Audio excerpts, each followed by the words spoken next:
এই তোর দাদা যখন মরে গেছিল তখন ওই যে তোর দাদার দ্বারা তারা টাকা পাতো, সেই টাকা কি সব দিছিল? আরে হয় বেড়া, দিয়ে দিছি। মোরা জমিদারি বংশ, মোরা কারো দ্বারা দেনা থাই না। হয় সবই ঠিক আছে, কিন্তু তোর দাদা আমার কাছ থেকে 15,000 টাকা ধার নিছিল, সেই টাকা কিন্তু এখনো দিনি।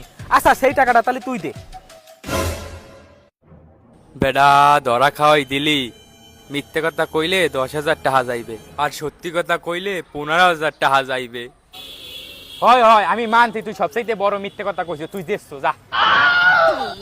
হয় এই আইছো লাইনে, তাইলে 10,000 টাকা হনকার আমার, যেতলো কিটা আমি। তাইলে এখন থেকে মানলি আমি সব থেকে বড় চাপাবাজ। থাক তোরা, আমি আসি। এই তোরে তো এর আগে কতগুলো মিথ্যে কথা কলো, তুই তো তখন মানলি না, এখন মানলি কিসের জন্য? বেড়া কি আর কমু, যদি সত্যি কথা কইতাম হেইলে 15,000 টাকা দেওয়া লাগবে। এর দিনে মিথ্যা কথা কইছি যে 10,000 টাকার উপর দিয়ে গেছে। হয় তুই তাহলে ভালো করছো, সবকিছু কমের উপর দিয়ে গেছে। লো আরেক জায়গা যাইবো। চল।